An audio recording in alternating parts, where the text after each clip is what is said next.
Hello and welcome to The Week I Review, the newsletter, which you can subscribe to for free at newsletter.theweekareview.com. Subscribers get every review instead of just the ones I feel like recording, and also get them when they're written and not eventually. This is issue number 4, an old tale from way back when that I will sing again and again, a review of Hadestown. In the second meeting between Paul Mescal's William Shakespeare and Jessie Buckley's Agnes soon-to-be Shakespeare, I guess, depicted in Chloe Zhao's Hamnet, she tells this man, who will become the most famous storyteller in the history of the world, that if he wants her wooed, he must tell her a story, one that moves him. He chooses the Greek myth of Orpheus and Eurydice, and he gives her the absolute barest bones version of this story, but it still moves her, because of course it does. A man travels to the underworld to save his love, but in the final moments makes a choice that dooms her and so them both for eternity. How could you not be moved? These myths are millennia older than Shakespeare and endure nonetheless. I learned most of my myths reading children's retellings, though now Supergiant Games' critically acclaimed Hades, which features Orpheus as one of the characters you can befriend /help /whatever and or its recently released sequel, which may or may not feature Orpheus. I haven't played it yet, despite having bought it on release, despite being halfway around the world at the time. But while Shakespeare's stories endure in part because they're so easy to adapt and there's an industry of actors who specifically train in his works, Greek myths are just stories. They don't have dialogue or songs or stage directions. Plus, most of them are capital P problematic and also big fucking downers. And putting all of the effort into creating those things and deproblematizing what will still be a big fucking downer is not a small risk for an artist looking to make something big. So Anais Mitchell started small. Her folk opera, briefly titled A Crack in the Wall but quickly renamed Hadestown, began life in the mid-aughts as a regional musical that then became a concept album in 2010 and then an off-Broadway musical in 2016 before doing some trial runs in Canada and London before finally reaching Broadway in 2019.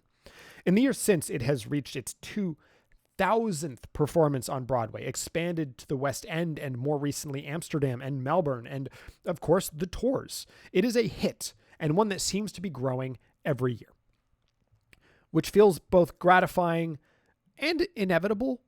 Gratifying because it is distinctly unlike the sort of pop-infused production that has taken over Broadway. It's a musical adaptation, I guess, but not like those of Be More Chill, Beetlejuice, Moulin Rouge, Tootsie, and fucking Percy Jackson, all of which premiered the same year. I've actually seen 2 of those and liked them both, but come the fuck on.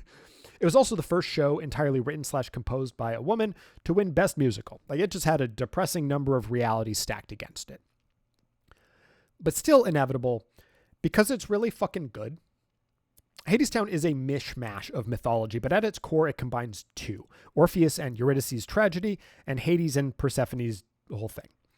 And it tells you right from the opening what kind of story it is, backed by an onstage band of horns, strings, drums, and keys. Hermes, messenger of the gods, and our narrator sings, "It's an old song, it's an old tale from way back when, it's a sad song, it's a tragedy, but we're gonna sing it anyway." So even folks who don't know what's going to happen know they're in for it. Presumably, this is why Shakespeare titled his sadder shows things like The Tragedy of Hamlet, Prince of Denmark, instead of just Hamlet. And the tragedy of Hadestown does indeed have some real sadness in it, though it can take some time to internalize just how sad when it's a soundtrack of absolute jams. I'm not one for folk music. Even the original concept album doesn't appeal to me sonically. But when it all comes together beneath those lovely off/Broadway voices, man, that shit just hits. In a wintry world where food is scarce until Persephone brings the spring, humans like Eurydice have to scrounge for food. When we meet her, she's got the whole little matchstick girl vibe with the fates coming to blow out her one candle to just pour salt in the wounds. Sad, pathetic, but she is beautiful. So Orpheus, a gifted musician mentored by Hermes, decides that she will be his. And like most Greek myths, that means he gets her. Though, unlike the myth, she does need convincing. His opening line being, "Come home with me," is funny every time I hear it. Also, the same shit Billy says upon meeting Agnes in Hamnet. But she's the one who gets the good lines.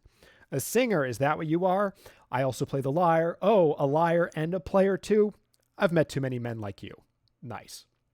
But when she finds out that he's been working on a song to bring back spring, when he sings a piece of it and produces a flower out of thin air, that's certainly something that no other man can do for her. So they wed. Clearly, Mitchell cares a lot about giving this story's women even the slightest bit of agency. The show's politics feel a little more modern than they are. Like a song called Why We Build the Wall is not a reference to the border wall, but an imagined border erected by an authoritarian strongman in a future ravaged by climate change. Like the reactions that many of us had in 2016 and then harder in 2024, maybe this is who this country wants and who this country is the one Mitchell had 12 and/or 20 years earlier when president/war criminal, redundant, I know, George W. Bush was reelected.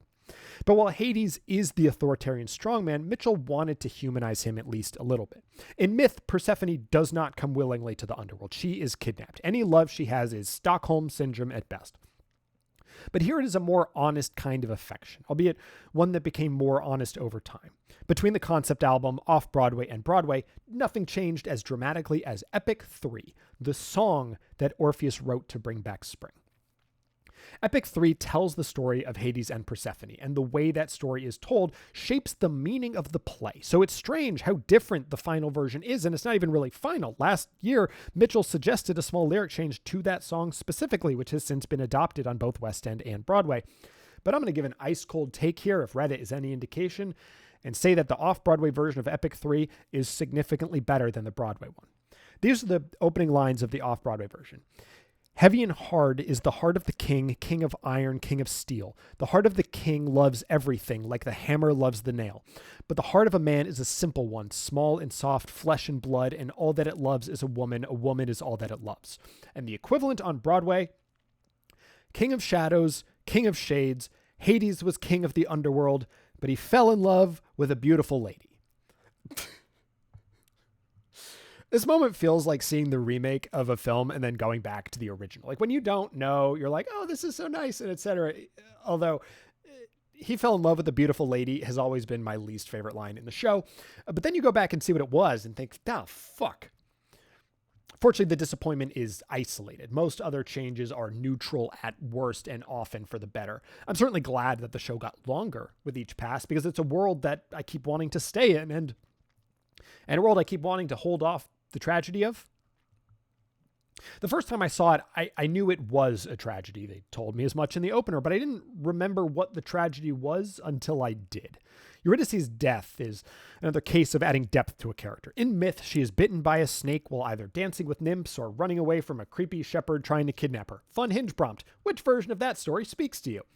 Mitchell's version is way sadder. After bringing spring, Hades forces Persephone home early, plunging the world back into the cold, at which point Orpheus begins obsessively working on his epic to bring it back. And as he does that, Eurydice begins to starve, at which point Hades comes in to offer her food in exchange for everything. And when Orpheus can't or doesn't hear her cries, she agrees. Bleak. But of course, that's not the tragedy, because Orpheus goes down to Hadestown to try to get her home, and after tugging the god of the underworld's heartstrings, Hades gives them a test.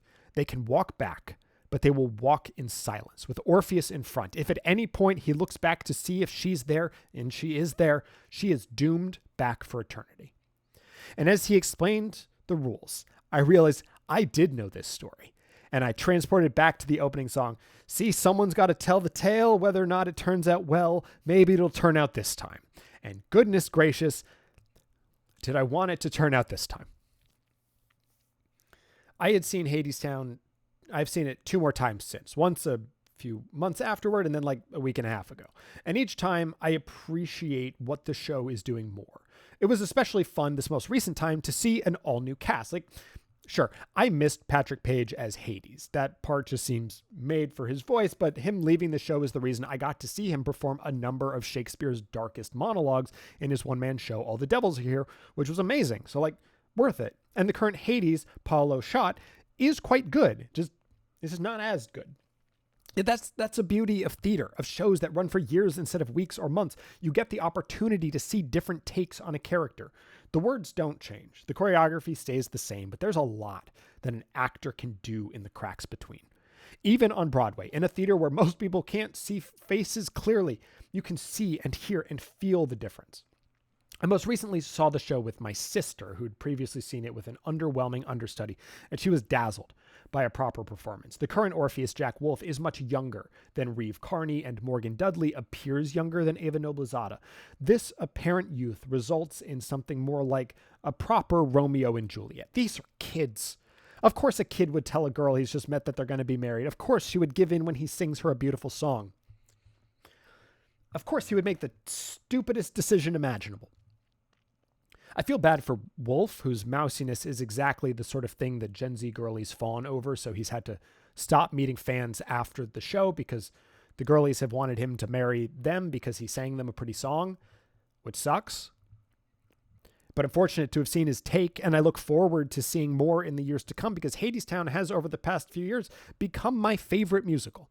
Les Mis matters to me as the first show I ever took part in community theater so many years ago, and I do still love it and will always love it. But Greek tragedy is more interesting than French history, and Aeneas Mitchell is a more compelling lyricist than Herbert Kretzmer, who handled the English translation of the French original. She's probably also a more compelling lyricist than Alain Boublil and Jean-Marc Natel, but I don't know French, so it seems unfair to say that definitively. The most poignant moment for me on this particular viewing came early on. Persephone had returned, and Orpheus was standing on the table giving a toast. "To the world we dream of," he said, looking at the others on the stage, and then a pause, and the entire cast looked out at us. "And the one we've got."